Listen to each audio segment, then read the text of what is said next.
Maoist అగ్రనేతలే target గా operation 2 Kagar ప్రారంభమైంది. మార్చి నెలాఖరుతో operation Kagar ను ముగించి మావోయిజాన్ని పూర్తిగా అంతం చేయాలనుకుంటున్న కేంద్ర ప్రభుత్వానికి మావోయిస్టులు సవాల్గానే ఉన్నారు. ఛత్తీస్గఢ్ లోని కర్రెగుట్టలో భారీ ఎన్కౌంటర్ జరిగింది. ఈ ఎన్కౌంటర్ లో 5 మావోయిస్టులు హతమయ్యారు. మృతుల్లో మావోయిస్టు అగ్రనేతలు ఉన్నట్లు తెలుస్తోంది. కర్రెగుట్టలో 2000 మంది పోలీసులు, కేంద్ర బలగాలు కోంబింగ్ చేస్తున్నాయి.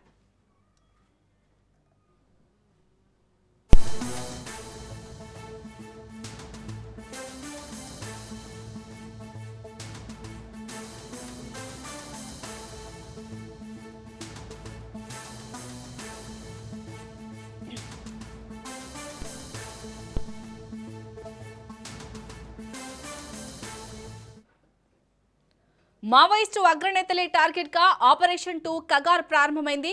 మార్చి నెలాఖరుతో ఆపరేషన్ కగార్ ని ముగించి మావోయిజాన్ని అంతం చేయాలనుకుంటున్న కేంద్ర ప్రభుత్వానికి మావోయిస్టులు సవాల్గానే ఉన్నారు. ఛత్తీస్గఢ్ లోని కర్రెగుట్టలో భారీ ఎన్కౌంటర్ జరిగింది. ఈ ఎన్కౌంటర్ లో 5 మావోయిస్టులు మృతి చెందారు. మృతుల్లో మావోయిస్టు అగ్రనేతలు ఉన్నట్లు తెలుస్తోంది. కర్రెగుట్టలో 2000 మంది పోలీసులు, కేంద్ర బలగాలు కోంబింగ్ చేస్తున్నాయి.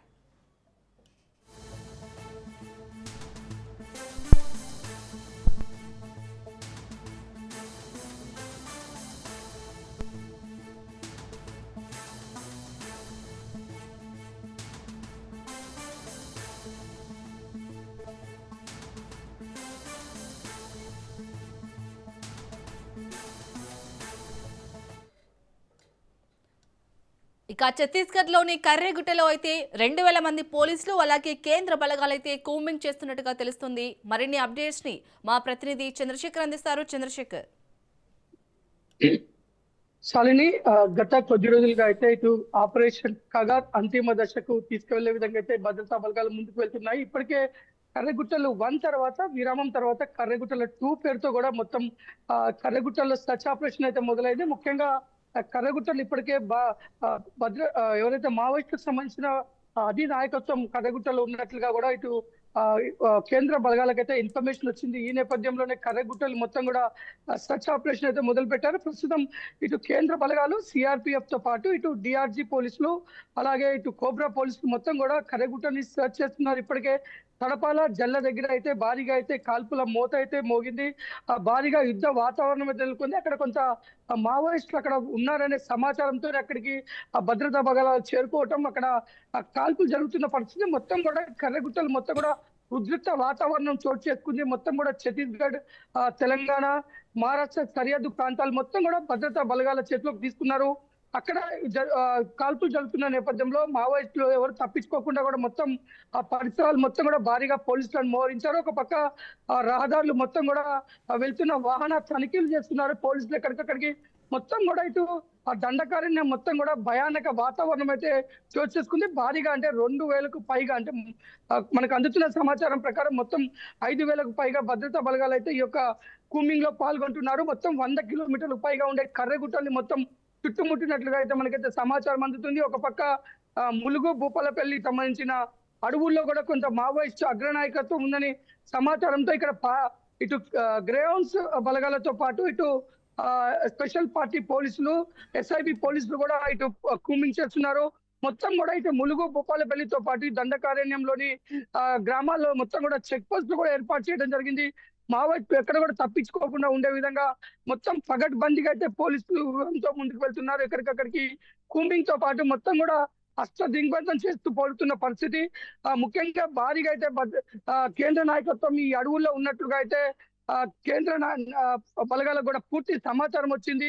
ఆ నేపథ్యంలోనే ఇటు మార్చి 2026 మార్చి 31 వరకు మావోయిస్టులను ఏరివేయాలి, మావోయిస్టు లేని భారత్ ని మేము తయారు చేస్తామని కేంద్ర మాట నిలబెట్టుకునే విధంగానే ఇటు కేంద్ర బలగాలతో పాటు ఇటు డిఆర్జీ కోబ్రా బలగాలు, ఇటు తెలంగాణలో చూసుకుంటే గ్రేహౌన్స్ బలగాలు, స్పెషల్ పార్టీ బలగాలు మొత్తం కూడా అడవుల్ని గాలిస్తున్న పరిస్థితి. మొత్తం ఆదివాసీ గ్రామాలు మొత్తం కూడా భయాందోళనకు గురవుతున్నారు.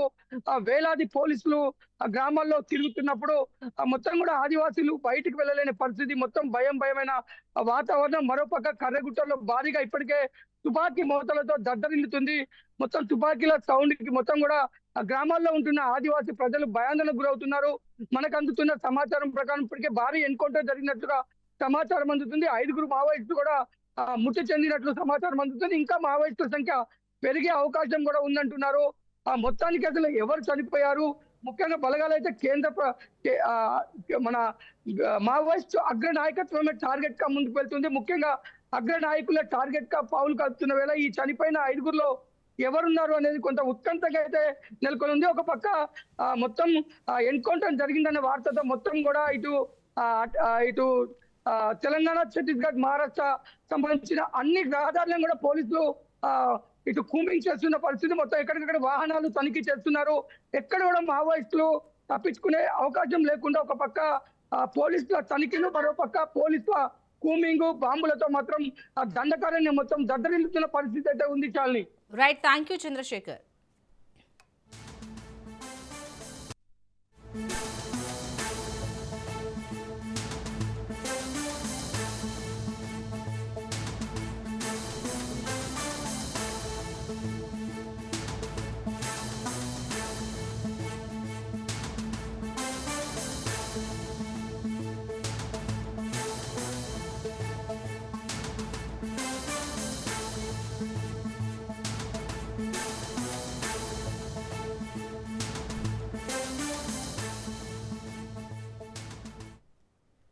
ఢిల్లీలోని ఏఐసీసీ చీఫ్ మల్లికార్జున ఖర్గే నివాసంలో కీలక సమావేశం జరుగుతుంది.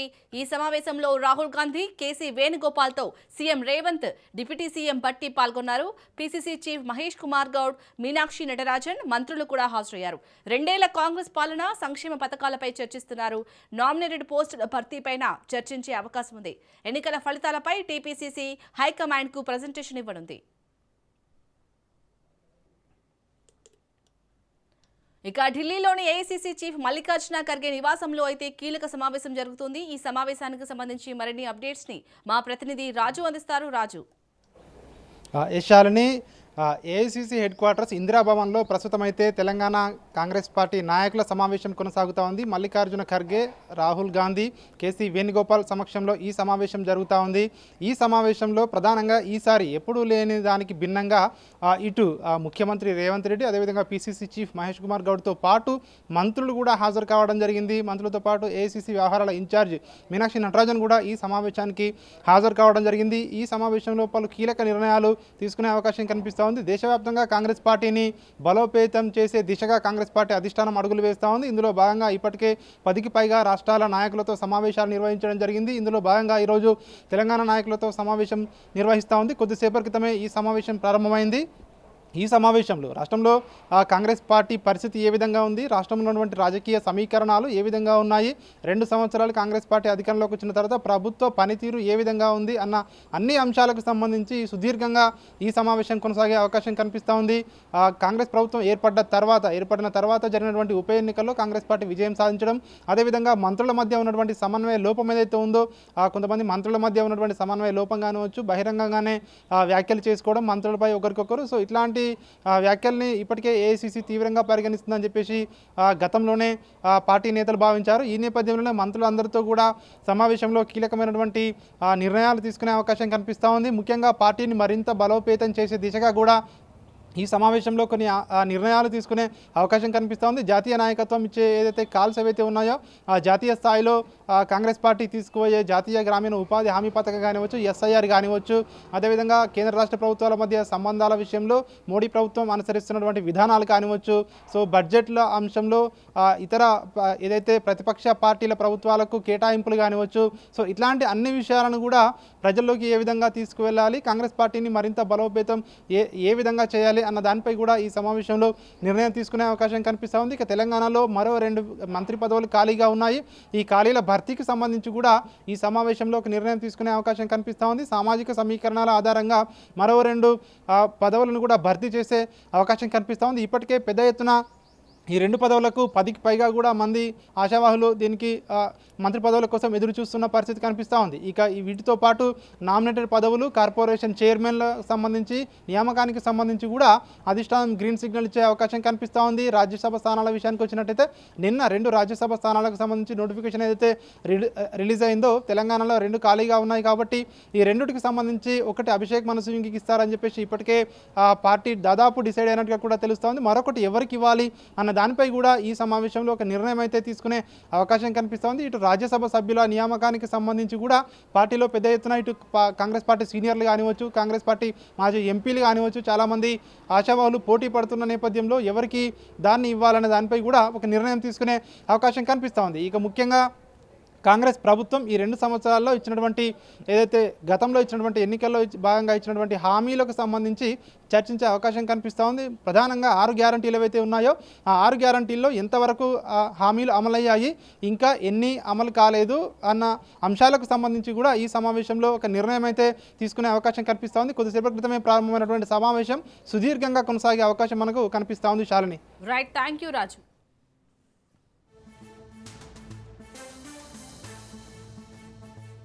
ఆధ్యాత్మిక నగరమైన తిరుపతి త్వరలో రుచుల నగరంగా మారబోతుంది. శ్రీ వెంకటేశ్వర స్వామి దర్శనం కోసం వచ్చే భక్తులతో పాటు స్థానికులకు సరికొత్త ఆహార అనుభూతిని అందించేందుకు ఈట్ స్ట్రీట్ సిద్ధమవుతుంది. అధునాతన హంగులు, నోరూరించే వెరైటీ వంటకాలు, ఆహ్లాదకరమైన వాతావరణంతో ఈ ఫుడ్ కోర్ట్ నగర ప్రజలను ఆకట్టుకోబోతుంది. దీనిపై మరింత సమాచారాన్ని మా ప్రతినిధి నారాయణ రెడ్డి అందిస్తారు. దేశంలో వేగంగా అభివృద్ధి చెందుతున్న నగరాల్లో తిరుపతి నగరం ఒకటి. తిరుపతి ఆధ్యాత్మిక రాజధానిగా విరాజిల్లుతూనే మరోవైపు ఎడ్యుకేషన్ హబ్గా, మెడికల్ హబ్గా, టూరిజం హబ్గా రూపుదిద్దుకుంటున్న నేపథ్యంలోనే రాష్ట్ర ప్రభుత్వం మరో అడుగు ముందుకేసి తిరుపతి నగరాన్ని మరింతగా అభివృద్ధి చేయడానికి ఎంతో ప్రాధాన్యత కల్పిస్తోంది. ఇందులో భాగంగానే తిరుపతి నగరాన్ని ఫుడ్ హబ్గా కూడా తీర్చిదిద్దడానికి చర్యలు చేపట్టింది. అయితే తిరుపతి నగరంలో ఇప్పటికే అనేక ప్రాంతాల్లో కూడా ఈ యొక్క ఈట్ స్ట్రీట్ ఉన్నప్పటికీ ప్రత్యేకంగా ఓ ఈట్ స్ట్రీట్ను కూడా ఏర్పాటు చేయడానికి కేంద్ర ప్రభుత్వం సన్నాహాలు చేస్తుంది. ఇందులో భాగంగానే కేంద్ర ప్రభుత్వం ద్వారా సుమారు 100 కోట్ల రూపాయలను నిధులను కూడా ఈ యొక్క తిరుపతి మున్సిపల్ కార్పొరేషన్ ద్వారా మంజూరు చేయించి తద్వారా ఈ యొక్క తిరుపతిలో స్ట్రీట్ ఈట్ ఫుడ్ కూడా ఏర్పాటు చేయాలని చెప్పి కూడా కార్యక్రమానికి శ్రీకారం చుట్టింది రాష్ట్ర ప్రభుత్వం. ఇందులో భాగంగానే తిరుపతి నగరానికి నడుబొడ్డున ఉన్న మున్సిపల్ కార్పొరేషన్ కార్యాలయానికి ఎదురుగా ఉన్న అచ్యుత దేవరాయ మార్గాన్ని కూడా ఈ యొక్క స్ట్రీట్ ఈట్ ఫుడ్కి కూడా ఏర్పాటు చేయడానికి కూడా ఆ యొక్క ప్రాంతాన్ని ఎంపిక చేయడం జరిగింది. అయితే నగరానికి నడుబొడ్డున ఉన్న ఈ యొక్క ప్రాంతానికి ఓవైపు స్విమ్స్ ఆసుపత్రి, మరోవైపు రుయా ఆసుపత్రి కూడా ఉండడం గమనార్హం. ప్రధానంగా ఈ రహదారి పూర్తిగా కనెక్టివిటీ రోడ్డుగా ఈ ప్రాంతం ఉన్నది. అయితే 2019 నుంచి 24 మధ్య అధికారంలో ఉన్న వైకాపా ప్రభుత్వం రహదారుల ఏర్పాటుకు అత్యధిక ప్రాధాన్యత కల్పించింది. అందులో భాగంగానే డిప్యూటీ మేయర్గా ఉన్న భూమన అభినయ్ రెడ్డి ఈ కనెక్టివిటీ రోడ్లను కూడా నిర్మాణం చేయడం జరిగింది. అయితే 2021లో ఈ యొక్క ఈట్ స్ట్రీట్ కార్యక్రమానికి భూమన అభినయ్ రెడ్డి శ్రీకారం చుట్టారు. అయితే కొన్ని కారణాల వల్ల ఈ కార్యక్రమం వాయిదా పడినట్టు తెలుస్తుంది. అయితే కొత్తగా అధికారంలోకి వచ్చిన కూటమి ప్రభుత్వం ఈ యొక్క ఈట్ స్ట్రీట్కి ఎక్కువ ప్రాధాన్యత కల్పిస్తూ, అంటే ఉరుకులు పరుగుల జీవితంలో ప్రజలు నిత్యం బిజీగా ఉంటున్నారు కాబట్టి కొంత సమయమైనా వాళ్ళ కుటుంబ సభ్యులతో సంతోషంగా గడపడం కోసం, అదేవిధంగా ఒక హైజీనిక్ ఫుడ్స్ని కూడా తీసుకునే క్రమంలోనే ఈ యొక్క ఈట్ స్ట్రీట్ను కూడా ఏర్పాటు చేయాలని సంకల్పించింది. అందులో భాగంగానే ఈ యొక్క ఈట్ స్ట్రీట్ను కూడా ఏర్పాటు చేయడానికి సర్వేగంగా కూడా పనులు కూడా జరుగుతున్నాయి. అయితే 2014 నుంచి, అంటే అప్పటి తెలుగుదేశం ప్రభుత్వం కూడా ఈ యొక్క ఈట్ స్ట్రీట్ను కూడా తీసుకురావడానికి విజయవాడలో కూడా ఓ బీజం వేయడం కూడా జరిగింది. అయితే 2014 నుంచి 19 వరకు ఈ యొక్క ఈట్ స్ట్రీట్ కూడా మంచి ఆదరణ పొందింది ప్రజల నుంచి.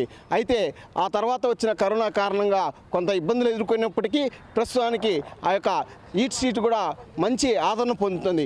ఈ క్రమంలోనే తిరుపతి నగరంలో కూడా ఈ యొక్క ఈట్ స్ట్రీట్ని ఏర్పాటు చేయడం వల్ల భోజన ప్రియులకు మంచి ఒక భోజనాన్ని అందించడమే కాకుండా వాళ్ళకి ఆహ్లాదాన్ని పంచే విధంగా కూడా ఈ యొక్క ఈట్ స్ట్రీట్ని కూడా రూపొందిస్తున్నారు.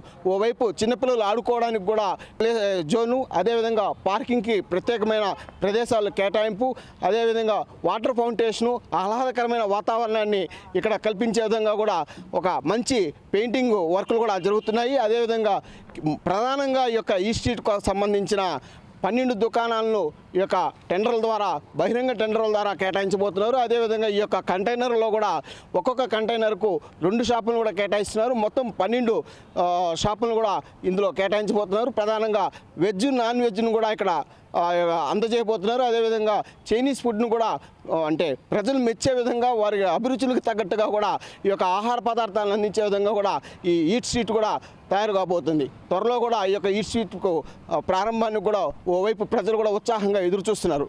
కెమెరామెన్ రమణతో నారాయణ, రాజ్ న్యూస్, తిరుపతి.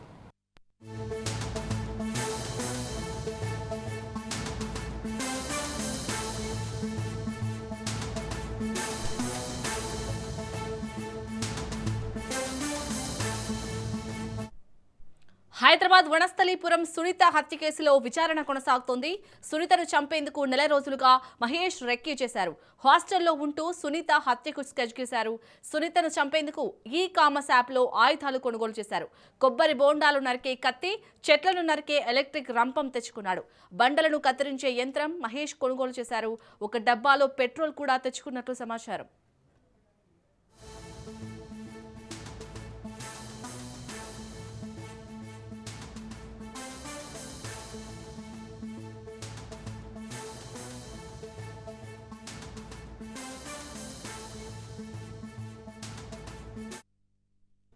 ఇక హైదరాబాద్ వనస్థలీపురం సునీత హత్య కేసులో అయితే విచారణ కొనసాగుతోంది. దీనికి సంబంధించి మరిన్ని అప్డేట్స్ ని మా ప్రతినిధి ప్రవీణ్ అందిస్తారు. ప్రవీణ్, ఈ విచారణలో ఎలాంటి విషయాలు బయటకు వస్తున్నాయి, డీటెయిల్స్ ఏంటి? శాలిని, అయితే వనస్థలిపురం సునీత హత్య కేసులో ట్విస్టులు బయటికి వస్తున్నాయి. ఒక్కొక్కటిగా అయితే వెలుగులోకి వస్తున్నాయి. పోలీసుల విచారణలో నమ్మలేని నిజాలు కూడా బయటికి వస్తున్నట్టుగా తెలుస్తుంది.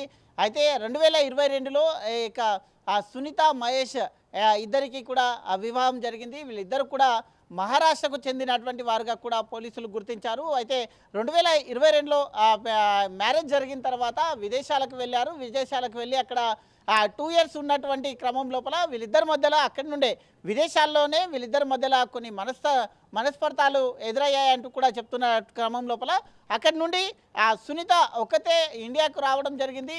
ఇండియాకు వచ్చిన క్రమం లోపలనే ఇక పెద్ద మనుషుల సమక్షంలో కూడా మేము విడిపోతున్నాము, మేమిద్దరం కూడా కలిసి కాపురం చేయలేము అంటూ కూడా పెద్ద మనుషుల సమక్షంలో ఒక ఒప్పందం కూడా కుదుర్చుకున్న తర్వాత 2024 లోపల అతని పైన కేసులను కూడా, మహేష్ పైన కొన్ని కేసులను కూడా నమోదు చేశారు.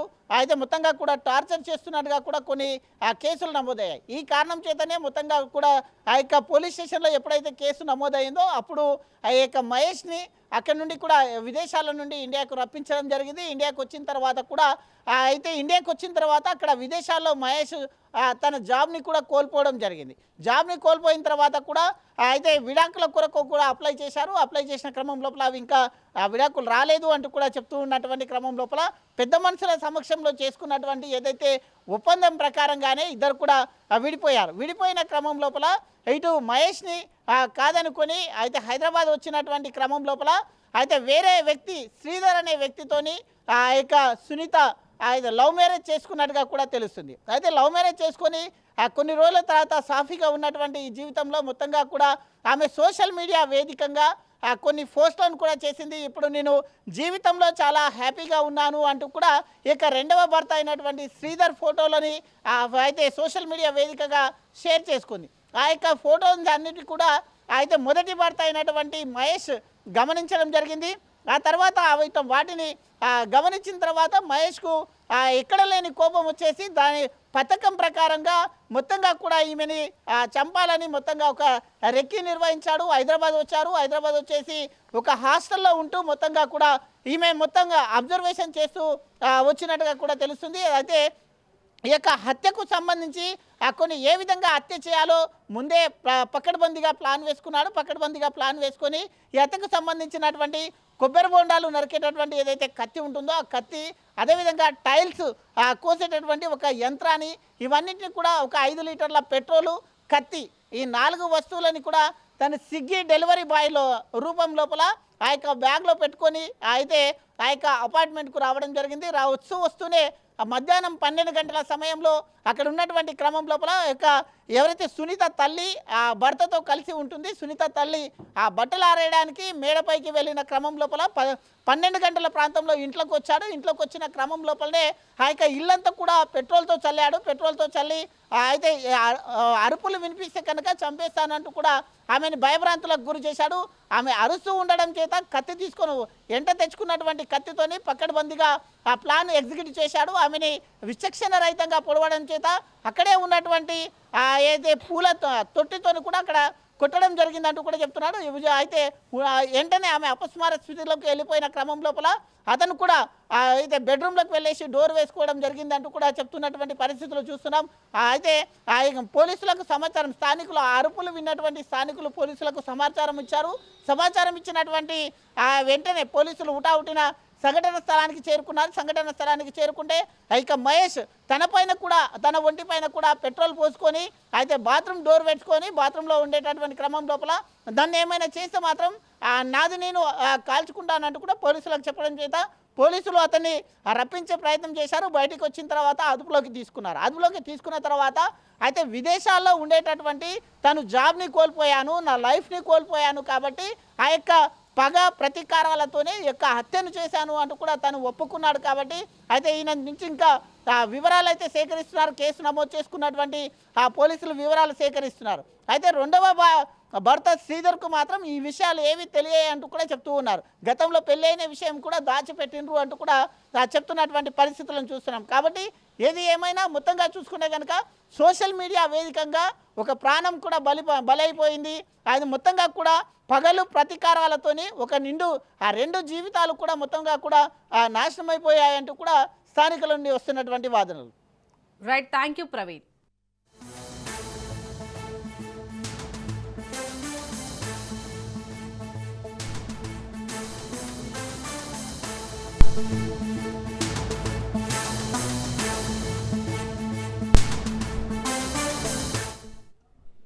అన్నమయ్య జిల్లా మదనపల్లి బాలిక అత్యాచార ఘటన రాష్ట్రంలో సంచలనం రేపింది. అయితే బాలికపై అఘాయిత్యానికి పాల్పడిన నిందితుడు కులవర్ధన్ చెరువులో దూకి ఆత్మహత్య చేసుకున్నాడు. దీంతో అతని మృతదేహాన్ని తీసుకెళ్లడానికి బంధువులు ముందుకు రాకపోవడంతో ఇంకా మార్చురీలోనే ఉంది. అయితే డెడ్ బాడీని ఈ రోజు మున్సిపాలిటీకి అప్పగించే అవకాశం ఉంది.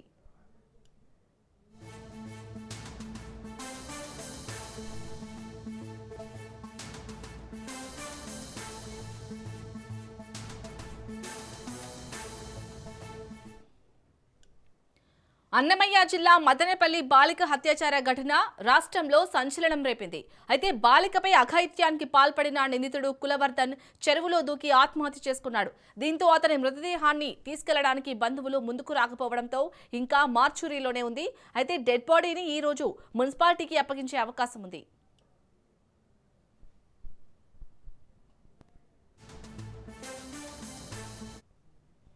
దీనిపై పూర్తి డీటెయిల్స్ ని మా ప్రతినిధి నారాయణ అందిస్తారు. నారాయణ, యశాల్ని ఎవరైతే ఈ యొక్క మానవ మృగం ఎవరైతే ఉన్నారో కులవర్తను మృతదేహానికి పంచనామా పూర్తి చేశారు.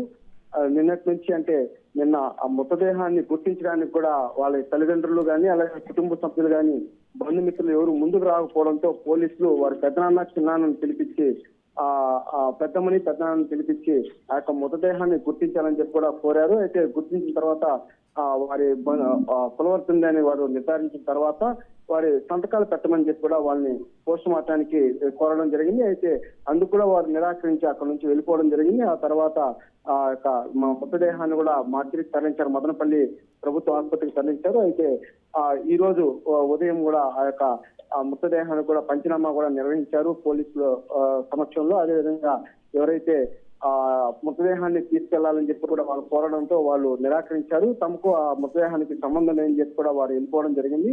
ఆ తర్వాత వారి తల్లికి అంటే వాళ్ళ చెల్లెలు బెంగళూరులో నివాసం ఉంటున్నట్లు కూడా సమాచారం అందుకున్న పోలీసులు వారికి కూడా ఈ యొక్క సమాచారానికి మృతి విషయాన్ని కూడా చేరవేశారు. అయితే వాళ్ళు కూడా ఎంతసేపటికి రాకపోవడంతో ఈ రోజు సాయంత్రం వరకు చూసి ఆ యొక్క మృతదేహాన్ని కూడా మున్సిపల్ పారిశుద్ధ్య సిబ్బంది ద్వారా కూడా ఆ యొక్క అంత్యక్రియలు నిర్వహించేలాగా ఖననం చేసేలాగా కూడా చర్యలు చేపట్టాలని చెప్పి కూడా ఉన్నతాధికారులు ఆదేశాలు జారీ చేసిన పరిస్థితి కనిపిస్తుంది శాలిని.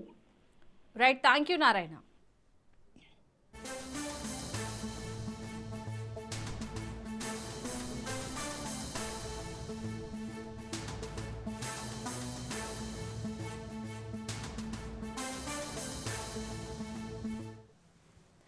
అన్నమయ్య జిల్లా మదనేపల్లె బాలిక అత్యాచార ఘటన రాష్ట్రంలో సంచలనం రేపింది. అయితే బాలికపై అఘాయిత్యానికి పాల్పడిన నిందితుడు కులవర్ధన్ చెరువులో దూకి ఆత్మహత్య చేసుకున్నాడు. దీంతో అతని మృతదేహాన్ని తీసుకెళ్లడానికి బంధువులు ముందుకు రాకపోవడంతో ఇంకా మార్చురీలోనే ఉంది. అయితే డెడ్ బాడీని ఈ రోజు మున్సిపాలిటీకి అప్పగించే అవకాశం ఉంది.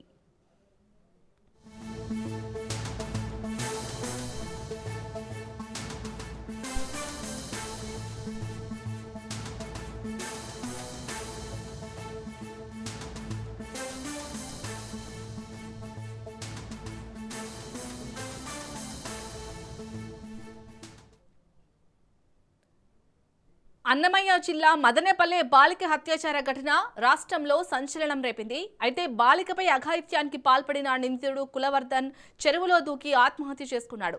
దీంతో అతని మృతదేహాన్ని తీసుకెళ్లడానికి బంధువులు ముందుకు రాకపోవడంతో ఇంకా మార్చురీలోనే ఉంది. అయితే డెడ్ బాడీని ఈ రోజు మున్సిపాలిటీకి అప్పగించే అవకాశం ఉంది.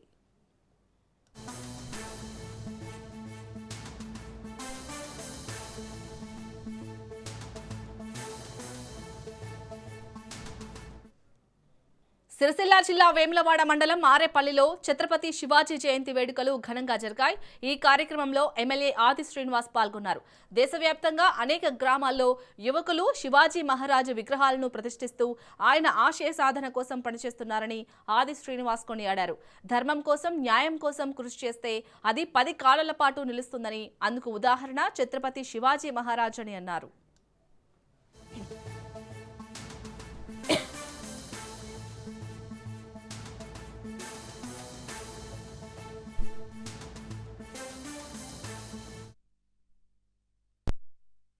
తక్కువే వారిని మనం స్ఫూర్తిగా తీసుకొని ముందుకు పెట్టిన క్రమంలో ఈరోజు దేశవ్యాప్తంగా కూడా